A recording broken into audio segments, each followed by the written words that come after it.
Welcome to the Circle G Ranch, where Elvis and Priscilla honeymooned. Wow, this is gonna be fun. Under Elvis Presley Circle G Ranch. And this is a picture of the property as it used to be. This street right here now is that 5-lane street over there. Okay. These are several of Elvis's people that are parked here. Of course, the lake was here, the bridge was here, the cross was here. This was the original barbecue pit. There's an E right here, and there's a P right there. That's that little lump of stuff you can see right up there. Of course, we're gonna get up there right next to it in a minute. Excellent. I'm gonna go up to the house first. Okay. And let you look at it. Of course, you got to understand too, this is now a designated historical site. Now, that building was not his. That pink building. Okay. That was built after he sold it, and at one time it was a Mexican restaurant. Looks like it. And to the left of it, through the trees, there's an Olympic-sized swimming pool right there. Oh, wow. But myself and Pat, the actual #1 overseer, we let that stuff grow up on purpose to try to keep people out of it. Do you know why Elvis sold it? Yeah, he was spending so much time in Vegas and Hollywood that he didn't have time to come out here. Okay. And the other thing was, that fence line right over there, if you go online and get on Circle G Ranch and look at it, you'll notice that he had built a 10-foot high wooden fence the entire length of the side of this property. Because people started finding out about it. Makes sense. And the life of a celebrity. That bridge over there. We'll get over there. I like your style. I was born and raised in South Memphis, and we had a very large building, a house next to us that had been divided into 3 apartments. And a lady named Miss Smith moved into one of them. And her and my mother became acquaintances. And one day my mother comes home and says, Miss Smith has a nephew that comes to visit her, and there's something wrong with this boy, you stay away from him. Now, when I grew up and she was 5 or 6 and your mother said, jump, you say, how high, exactly. And when can I come down? So I was gonna mind my mother.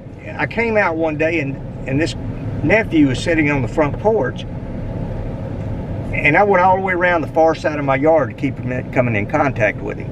But he was playing on a guitar and had long sideburns and funny looking ducktail hair. 3 years later, it was Elvis Presley. No kidding. Yes. Wow. And my mama told me to stay away from that boy. Bad move. And at 12 years old, myself and 2 of my friends were crossing the street that we lived on. And here comes a motorcycle down the street. And as it passes us, one of the saddlebag lid covers came off. Well, one of my friends stepped out in the street, picked it up, came back to the curb. The motorcycle turns around, comes back. He pulls up to the curb. My friend hands it back to him. And he says, do you know who I am? And he said, oh, yes, sir, you're Elvis Presley. He said, and you're giving this back to me? Yes, sir, we saw it come off your motorcycle. He said, I'll be darned. He said, I have to guard this motorcycle every time I get off of it to keep people from taking souvenirs. And the man said souvenirs. He didn't say stealing. Yeah. And the thing that I remember, now this episode is absolutely etched in my soul, word for word. He constantly was doing this. And every car that would pass, they would do a U-turn, come back, and stare at the man. Wow. None of them ever stopped, but they would stare at him. Yeah, just, I mean, can you imagine? He probably felt like he was in a zoo all the time.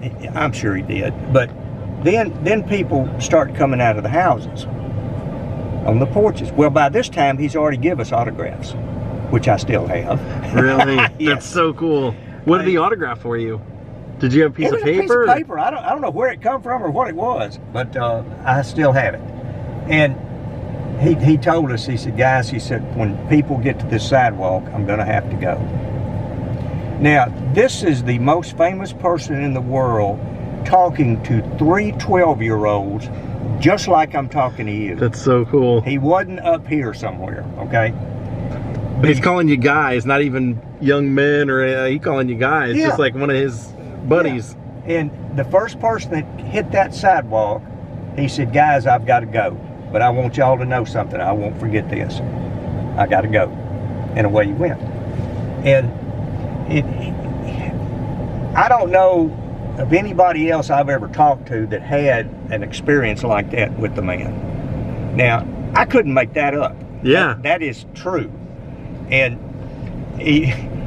I saw him again a year or so later, and a black limousine came down in our neighborhood and went down one of the side streets. And of course, everybody says, a black limousine in this neighborhood? So I go down there, and he was visiting one of the Smith boys that had rented a part of a duplex. He comes out, and of course there'd been a small crowd gathered. He comes out, and he's giving people autographs and things, and he turned and looked at me, and he said, you're one of them guys that gave me my saddlebag lid cover back, wasn't you? And I said, yes, sir. He said, I remember that, but I got to go. Being on the National Historical Registry, if they rebuild anything, it's got to be with like period material. Right. And they've already got the house plans, the original house plans to the house. Move that house over in the field where the cross is to get it off of this street out here. Okay, because it's right on the street. I mean, it's as on the street as you can be. And the only thing that keeps anybody out is my no trespassing sign that you saw. Here's part of that corral right there. Well, I asked Tish that, and she just died laughing. She said, I'm going to tell you the truth, and I want you to tell this. I said, okay. She said, Elvis was out here riding, had a neckerchief or a bandana on, lost his slide off of it, took his ring off and made a slide out of it. And when he got back to the stable, it was gone. Oh. She said him and his entourage spent 4 or 5 hours out here looking for it and didn't find it. You think it's still floating around out there? It's a possibility. And I had one man ask me, have you been out here with a metal detector? I said, no, sir. And I'm not going to let you either, because the integrity of it being here is where it needs to stay. I agree. I do agree with. I mean, now if somebody stumbles upon it, then you put it on display and you're, you know, whatever you guys end up doing with it. But I agree with you. If it ended up on the ground here, that's where God and whoever else wanted that ring to be, and with the honeymoon and everything being here. If it's found, I hope it's not found until they'll probably surely put some kind of museum or something here. Yeah. If I find it, I'm going to hold it and hide it, and I'm not going to tell nobody until there's something like that happens. Yeah, exactly. Where it can be put where people from around the world can see it. Yeah. Now, the house is in pretty bad shape, okay? It is, but it's not, because it's not fallen down, and it's still got its form. It's still recognizable. Yeah. You know, what do you expect from a house that's this old and it hasn't really been kept up and lived in? That white fence that you saw in that picture I've got. Yeah. So when we looked at that picture, the picture would have been facing, well, over top, but all those cars would have been over here. Yeah, the picture was taken over there. Yeah, picture was taken over there, looking direction. this way. Yeah. So the house is right there. I'm not sure it wasn't parking. from an airplane. Well, that's what it looks like. It looks like something overhead, and they didn't have the drone stuff then. So there's the original fence. That's pretty freaking cool. Some of the paint still on it even.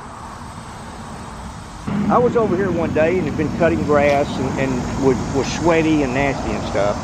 And I went in that CVS right there. And I told that young man at the counter, I said, please excuse the way I look. I've been over at the ELVIS Presley ranch, cutting grass and trimming bushes and stuff. And he says, where is that? Wow. And I said, come out behind that counter. It's right over there, and didn't know that this was... No, I brought him up to the front door, and I said, it's right there.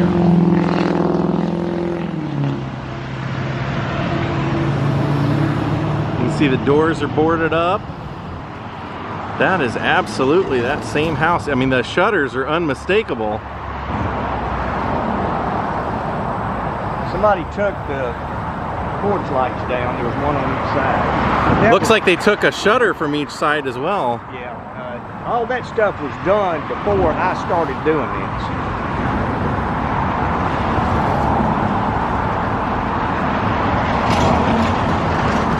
I do not think that there were two shutters right here because of the space. Yeah, you're probably right. Because of that electrical, whatever that is, sticking up there. But I don't think there was two there. But those are definitely the original shutters, no question. Oh, yeah. What would this area have been over here? Little backyard area or something? I guess, I really don't know. Because you see an opening in it. Watch your step right here. We're gonna walk around that way. And then another little building. That was some kind of storage building right there.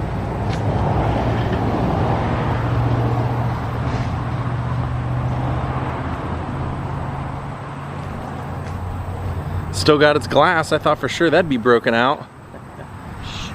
Don't say that real loud. No kidding, all the doorknobs are gone.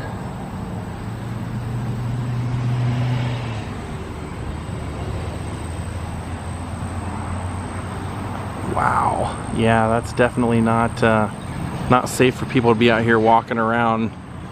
You can see how the back is starting to fall in.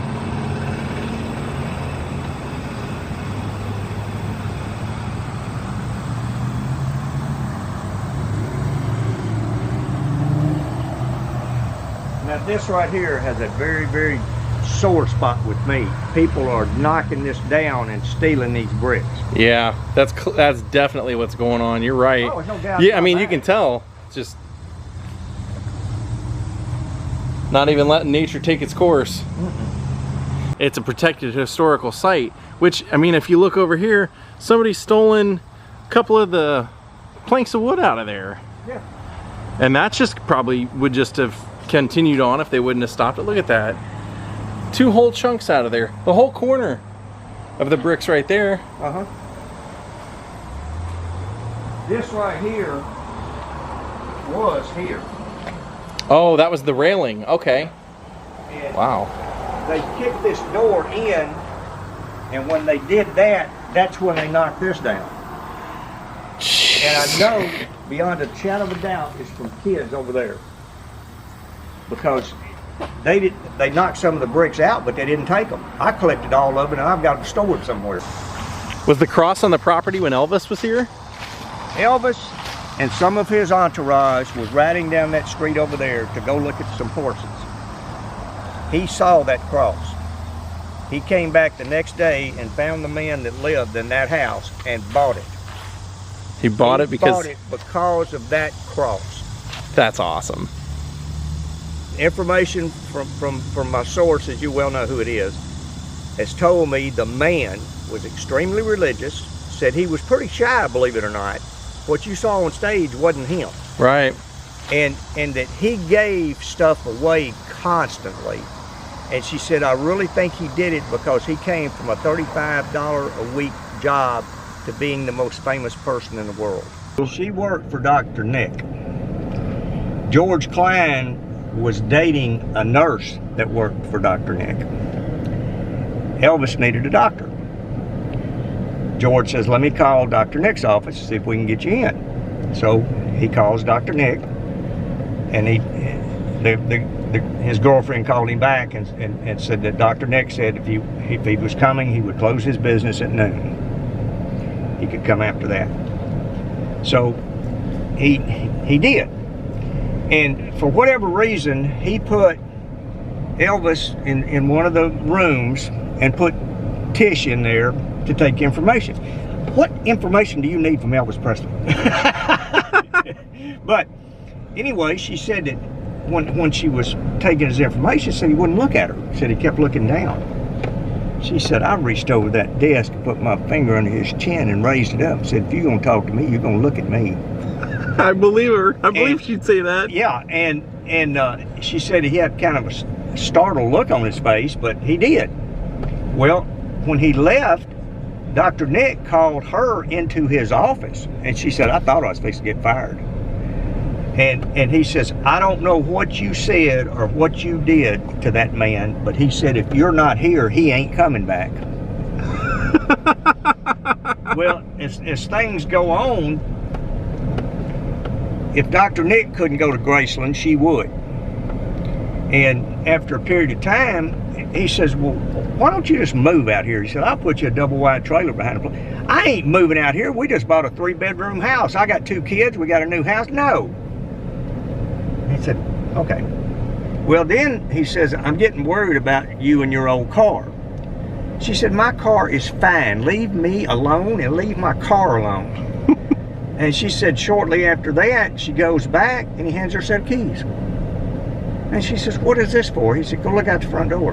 He gave her a brand new Grand Prix Pontiac. Wow.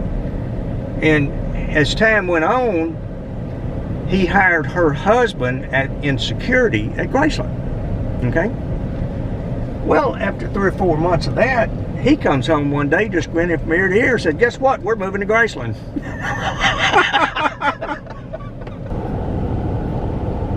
The entourage parked their stuff. Where the concrete runners are? Yep.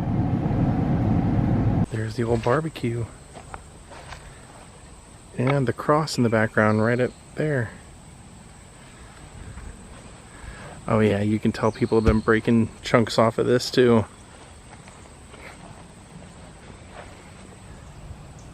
That's very cool. That's what he saw off the side of the road. Made him buy this place.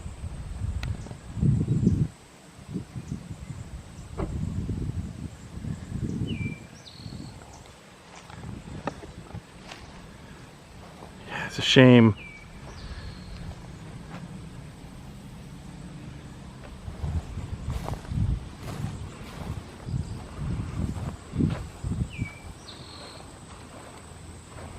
When I started this, the P was gone, and some people have been chiseling on the E over there. Yeah, and because what you were telling me is that originally there was the E there and the P over there, and you can see that the Presley completely gone, the P. Wow. Just to see that E is something that kind of makes this whole thing worth it, just to see that. Well, you look at it, and it's 4 bricks laid vertically, and the one in the middle of the E is horizontal. No, I got it backwards. You know what I meant. Now we're going out to the cross. I can't get a firm answer about it. We think, though, that this one was where Elvis kept a lot of his grass cutting stuff, his machinery and stuff. But I can't prove that. Yeah, I could definitely see this being a place for like some tractors or something like that. There's even a, there's like a bookcase in there with some items on it. Take a look at this. And then overlooking the lake is that big cross. You can see the lake with the dock right over there. Did you see Elvis running out on that ramp and jumping off there? They have some handrails around it, but you know Elvis had to have stood out here where we are looking up at that thing. If he bought it because he liked that, then you know he was probably out here taking in this moment the same way we are. As we're standing here looking at the cross, I just looked up there and I said, did you happen to notice that the piece of paint that is chipped away is an exact heart? What are the odds? You'd never seen that. Individual I had that was an Elvis impersonator that was legally blind. And he came out here to the ranch, and he was over at the cross where the banister is around. And he asked me, he said, would you mind if I did something? And I said, well, you know, sir, if it's within reason, I don't have any problem with it. He kneels down and sings How Great Thou Art. And tears just rolled down my face. The lady that was with us, the same thing happened to her. And I was just, I will never forget that man doing that. It's a phenomenon that will not happen again. There's that that bridge. So you can see why we're not getting out. The bridge is right there. It's coming apart, starting to sink down, so it's just not safe. But he said they're going to rebuild the whole thing, so excellent.